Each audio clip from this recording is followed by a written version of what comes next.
Yeah. Okay? Sir. Yes, sir. Thank you. I understand. Yes, I understand. we have a motion by Councilman Flores to extend to 12:45, a second by Councilman Maniscalco. Can we have discussion since we're losing two? Are we planning on going all the way through to finish, or? I don't think we're going to get through the rest of the agenda on Council Forum because we have a review hearing after this. So I would suggest that either we handle this one item now and come back afterwards, or go work all the way through, which probably takes two. So my guess is people want to eat lunch. Well, I'm fine with either. I just want to hear, since we've got a lot left, I just want to hear. And I'm fine with either or. Okay. I'm in favor of just hearing one, so anyone that hear very faithfully. Yeah. Right. 9 o'clock in the morning, so I'll listen to this one, then I'll have. Yeah.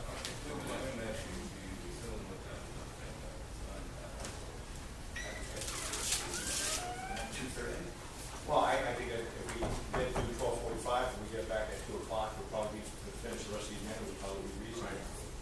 I just want to say, I think we should say 2:30 because you know that we're gonna run long. So let's say 2:30. Now, this is first reading. There is a second reading. Thank you. So he has a motion to extend. Oh, that's right. That's good. I'll extend your time to 12:45. Thank you very much. We move, item 71. If I could share, Mr. Schmidt, is available to discuss the ordinance? Mr. Schmidt, if you could explain what we're doing here with this ordinance and what it's going to affect your meeting. Thank you. Good afternoon, City Council. Mike Schmidt, Assistant City Attorney, here on agenda item 71 concerning the regulation related to bathhouses. As you know, we've been working on this for quite a bit. One moment, please. If anyone heard this discussion, we're going to finish this item and then we're coming back to the third. So if you have anything pertaining after this, you're coming back at 2:30. We're not going to continue this until we finish this. Okay? Thank you. I'm sorry. I apologize. No problem. As you know, we've been working on this for approximately, I would say, 6 months with relating to this agenda item. City Council has been considering the issues that this addresses, obviously, for much longer, even years. And so what legal was asked to do was to look into whether or not there was any ordinances that could be drafted to help strengthen human trafficking and to address issues of concerning illicit activities that are ongoing at some of these businesses. Specifically, there have been numerous businesses up and down Kennedy that have been a concern of the public and of City Council and of law enforcement. Obviously, City Council has heard from Department of Health, who's come and presented testimony before City Council. We've heard from numerous citizens. We've provided documentation with regards to how the state regulates currently a lot of businesses in the state of Florida. But one of the things that we have learned is that there are specific businesses and locations that aren't currently regulated by the state, and this ordinance seeks to provide a permitting process, regulation, and enforcement process to allow for the city to permit, regulate, and enforce an ordinance concerning bathhouses.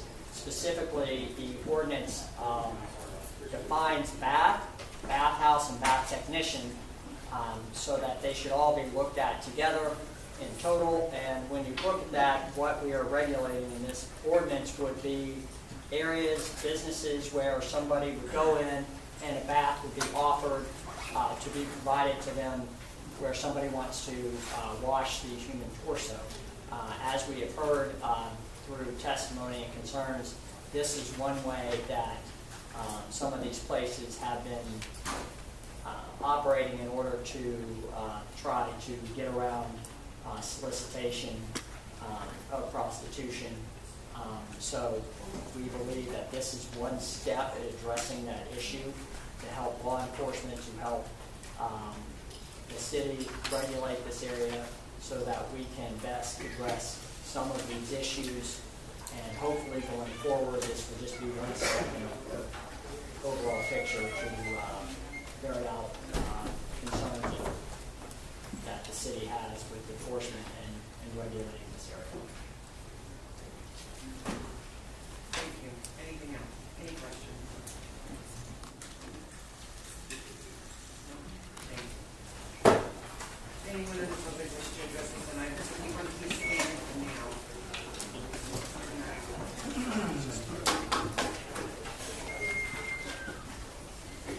have this contract that just came back. What I'm going to ask council is it's going to be 2 minutes. It's 2 minutes. 2 minutes? And that's council. Because we got this contract. And we're not, this is first reading. And this is legislative, this is non-qualified. If I could raise a question here, it looks like right now we have 5, 6, 7, 8, 4, 9. I'm just trying to count. It looks like 9 people currently. So I think it's up to the chair if you want to go 2 minutes. I'm not sure. Hopefully we'll have enough time to get to where we need to.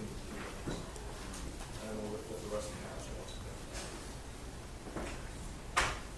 No, I'm asking that we limit the public comment to 2 minutes because of time constraints. And we just got this contract back to move on. And unless we're going to move on to Chair, I think that it's going to be determined by the time. I mean, my preference would be to leave it at 3 minutes because that's what was set prior. Then we'll come back But to the yeah, then we can come back to the contract. Yeah. Great, that's Those guys get paid by the hour anyway. Y'all been very patient. We'll keep it at 3 minutes. Please, Joshua. Thank you. Hello, Council. I'm Joseph Manson, the founder of Clean Up Kennedy and a member of the community here in Tampa. But today we're not deciding if prostitution should be legal or not. Today we're deciding to go forward with an expert-backed plan that places safeguards to protect workers and patrons in our city businesses that we now classify as bathhouses. There's little to no debate that there is illegal activity going on inside of these places that are supposed to be spas or massage establishments. We all remember Ocean Spa back in 2013. Tampa police say that massage business facilitated sex trafficking. We have headlines like that, and headlines like local business owners say that they've seen girls as young as 11 wearing lingerie on the spa's porch. And other headlines, Tampa spa raided for prostitution, building owner unaware. In this incident that happened back in 2013, we had our chief of police, Jane Castor, saying human trafficking is a modern form of slavery as she addressed the crowd in front of the Henderson building.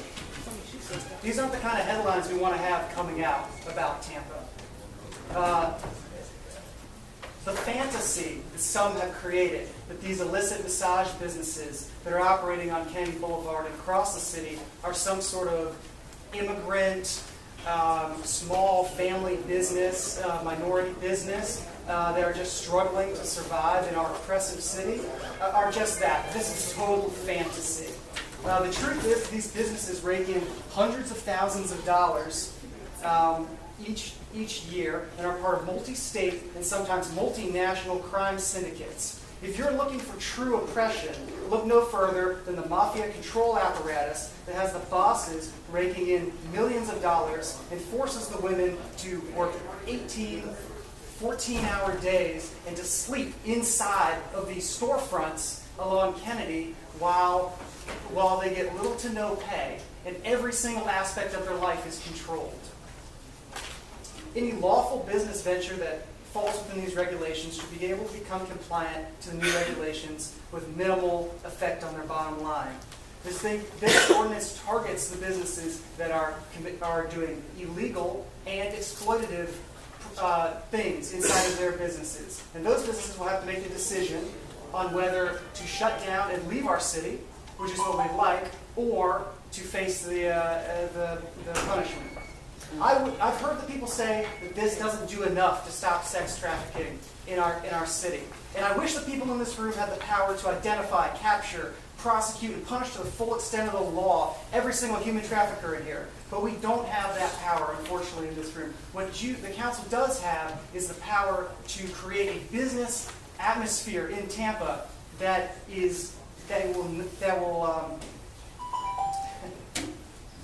thank you guys, everything. Thank you. I'm going to advise my colleagues, I will be leaving now, and will probably not be able to make it back until 3:30 or so, so if we're still in session, I'll be, thank you. Thank you. We're going to continue the public comment. It says not. This city council wastes the taxpayer. Your name for the record? Mentes not. This city council wastes taxpayers' time and money. We've seen they just wasted a bunch of time with some developers, people that's spending $120 million. They have someone that's on the clock, that's hardly even on the clock, that can't come to work in time, trying to tell them how to spend their money because of the design, and if they like the design or they don't like the design.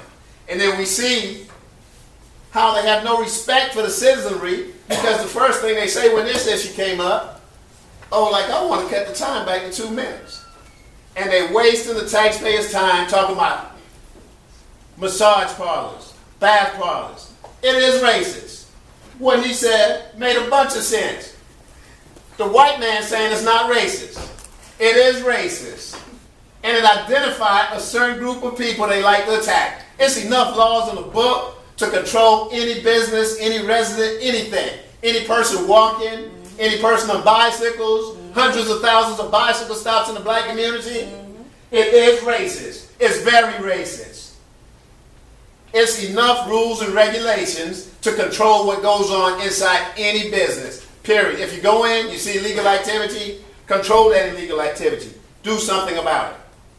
Remember lap dancing? It's the same way the city council was wasting people's time on lap dancing. Who can get a lap dance or not? And they back at it again. Polarizing the community and wasting taxpayers' time. Nothing more, nothing less. That's what they're doing. And they identify people, they identify poor and working class people, they identify certain ethnicities that they want to go after. Every single weekend, Saturday and Sunday, it's hundreds of thousands of people that gather, millions of individuals that gather in stadiums and watch individuals get head and body injury, playing football.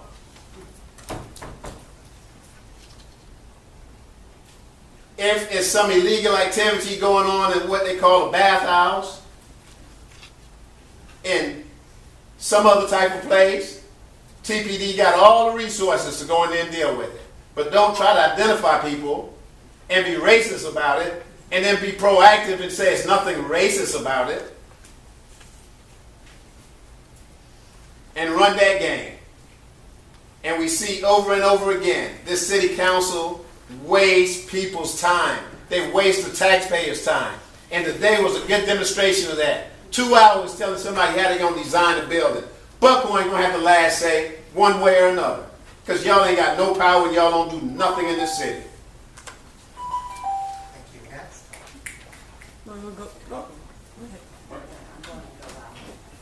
Hi, my name is Glenn Kemp.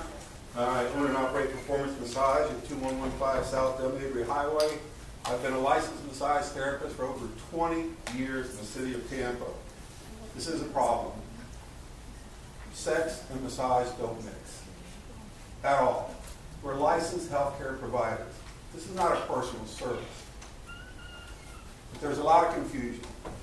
In the 40s, tons of GIs came here before they departed to go to war. And I guess things happened and it brought the sex industry here because something wanted to happen before they left. And it's still here. And it's popularized. When we're in the Super Bowl, they talk about our adult industry here in Tampa. It's embarrassing. There's a huge distinction between the two, but I'm worried about hydrotherapy. Now, we work on top-ranked athletes, professional athletes, Olympic athletes. We had clients last year, one won 3 gold medals, another 2. So it's all different tiers of massage. So don't put us all together, please. Please. Hydrotherapy involves hot or cold treatments, or the use of water to soak an injury. We give free Epsom salts to anyone that asks. Soaking increases circulation. So you're talking about massage, what you're really talking about is affecting people at the cellular level when it comes to massage and other soft tissues. It's that simple. So when you're regulating this thing, are you saying how I can and cannot treat someone as a trained, experienced, licensed healthcare provider? That needs to be your concern. Getting the sex out has to be done. There is trafficking. These things are horrible and deplorable and should never be a part of our landscape. Now, as the president of the past president of the Tampa Bay chapter of Florida State Massage Therapy Association, we worked to get these people to clarify what they did. Mostly, they weren't even putting their MA massage number in their ads or their establishment number in their ads as well. So we need to clear things up. And lately, we've had horrible reports on the news of big chains where they had sexual improprieties, and these places tried to talk their clients out of filing a formal complaint and keeping things in-house. That's illegal. The state of Florida requires that if there's a complaint against the therapist report to the board. If the complaint is against the establishment must, without choice, report that complaint to the board. Guys, we need our rules enforced. And please, when it comes to the hydrotherapy part of it, think about the people that work with accident rehab victims, with people that work, like the people in my place, we average about 20 years of experience apiece. We've been doing this a long time. So hot and cold has a big effect on the healing process. Thank you for your time, and thank you. God bless you. Thank you. Thank you very much. Next. Ladies and gentlemen, please come up one after another. Good afternoon, Council.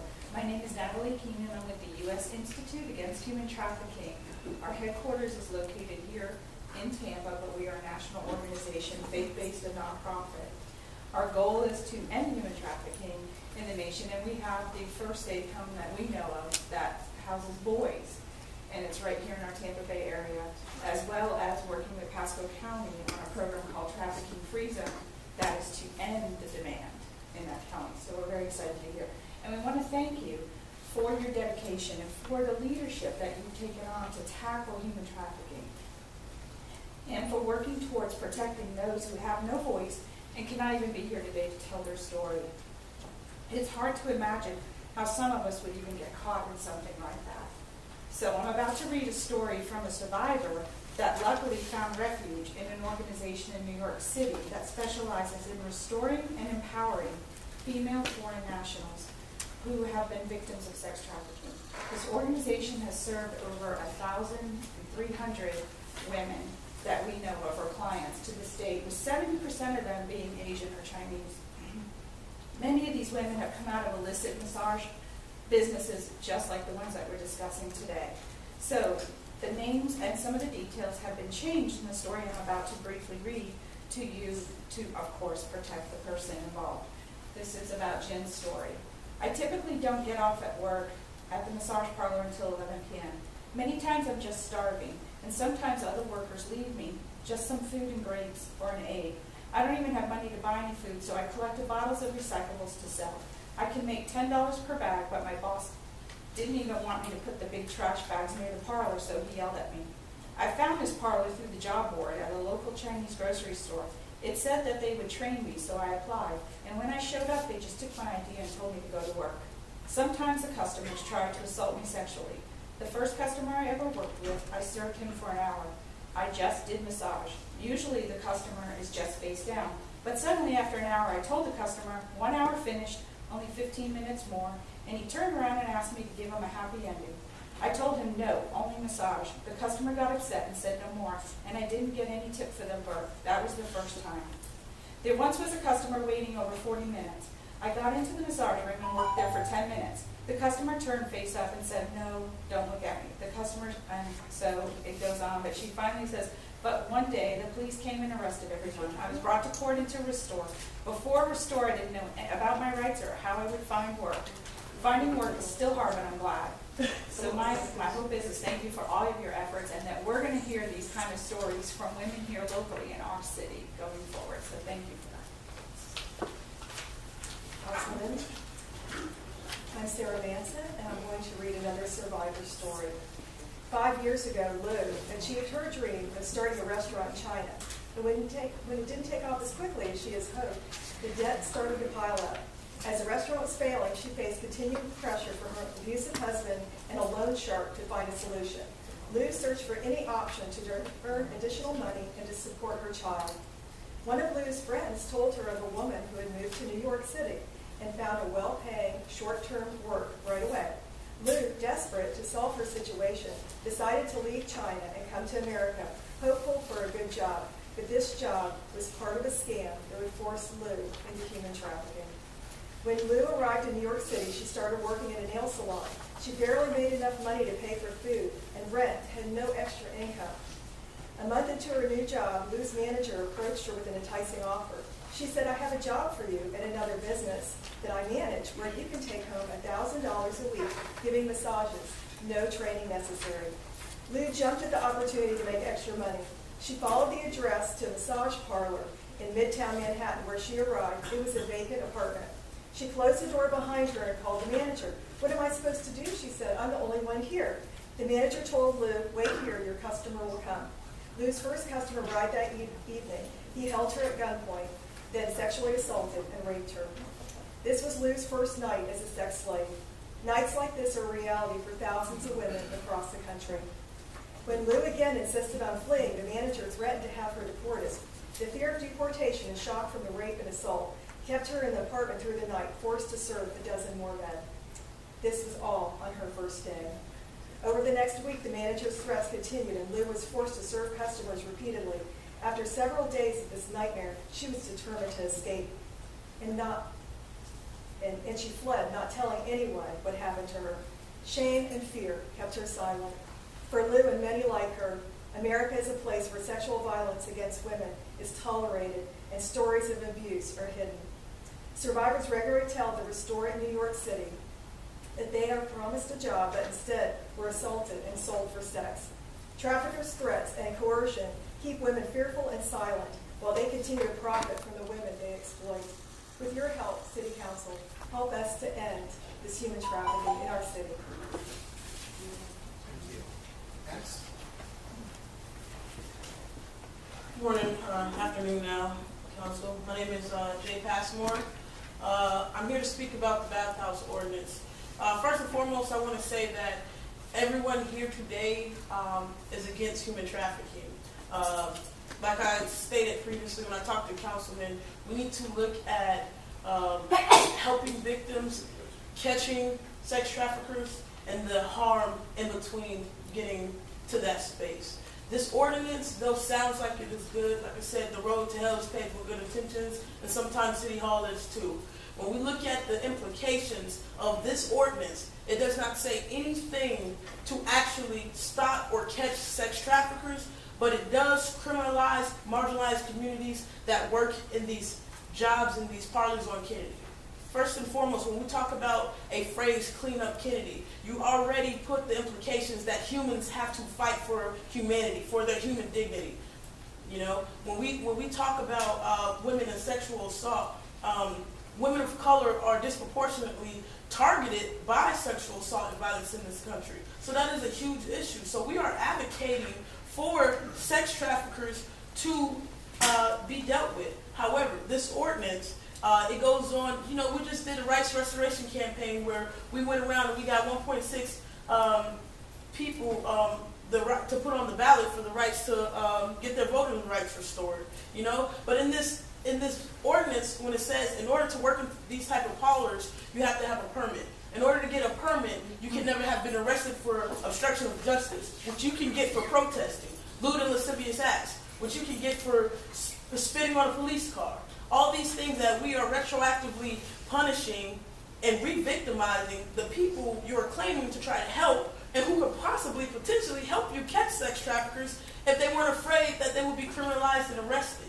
You know, we're taking away opportunities from them without even addressing the real issues of what the sex traffickers are doing and where they're at. This ordinance needs some work. I am 100% dedicated in understanding that when city council puts on tennis shoes and go out in the community, Councilman Vieira, you know what it's like to go out and talk to members of the community. I urge you to pass that along to your fellow councilmen and understand when you make this ordinance and you have no feedback from the communities that will be directly impacted, that leads to opening the door to creating unnecessarily and damaging harm to those individuals. So when you think this ordinance is an awesome idea and you read through line by line, you're not looking at it from the viewpoint of the people who will be directly impacted by it. Get out there and talk to them and talk to those people and say, how can I make this ordinance better to not just protect you, but catch the people who are creating these harms. And that's why I'm here today to say that this ordinance needs a lot of work. I'm behind City Council and understanding that Tampa needs to be a safer place. I do not believe saying phrases like clean zones and clean up Kennedy is appropriate when we're talking about human dignity and life. Thank you. Next. Hi, I'm Sydney Eastman. I'm going to read because I'm not a good public speaker, but I'm here in grave opposition of the proposed bathhouse ordinance. I grew up in South Tampa. I can recall vividly my white family and friends bragging about what a great place it was to live. We never go north of Kennedy or south of Gandy, they would always say. Kennedy was the imaginary line in the sand between the rich, privileged white families and everybody else in the Tampa Bay area. The socioeconomic disparities between the north and south sides is glaring. When I walked down Kennedy 2 nights ago, I saw the familiar landmarks from my childhood, such as the imposing Fox 13 building and the haunting Veterans Memorial, but a lot has changed here. Kennedy has gone from the line white people never crossed to a booming small business district. Rich white patrons who look just like the Clean Up Kennedy folks are being served cuisine from around the world by people of color. I decided to take a walk down the road and actually talk to the folks this ordinance will impact. Knowing that Clean Up Kennedy's goal is to remove all Asian spas from the district by way of this ordinance, I stop in every parlor and spa I see on the way. As admitted to me by Attorney Schmidt, Maniscalco's aide, Mike Suarez, and Clean Up Kennedy, nobody's even tried speaking with these workers. Why? Spa after spa, I'm greeted by kind, friendly, working people of all ethnicities, backgrounds, ages, genders who are open to talking to me. All I had to do was walk in and listen to them. They explain the hardships they face already as workers in this business. The police illegally raiding their long-standing businesses on a regular basis, harassing, humiliating, and interrogating them and their clients. They must constantly prove to the police that their licenses are valid and that their papers are good, despite repeated raids and searches on them as individuals. And as I continued speaking with mothers who put their children through college here and workers who prosper here, I'm told again and again by licensed massage therapists that nobody from the city has ever consulted with them. I was told explicitly by a city attorney, Mike Schmidt, that this ordinance will not stop human trafficking. What is the reason for it then? What I saw overwhelmingly were working people, mothers, daughters, and elders who don't understand why, when they have their licenses and have been practicing massage for weeks or decades, they would even be targeted. To me, this is clear. This is not about targeting sex trafficking beyond the fact that this ordinance never actually talks about human traffickers. This is simply a move by the rich, white landowners to colonize more space in which people of color are prospering. I've never worked in a restaurant where I had to be regularly raided and interrogated to keep my job. If you really want to stop trafficking that could occur in these businesses, bring the actual community to the table. I didn't need to be multilingual, I didn't need to be aggressive, I didn't need to be invasive, I just had to listen to these people. Arresting victims, profiling workers,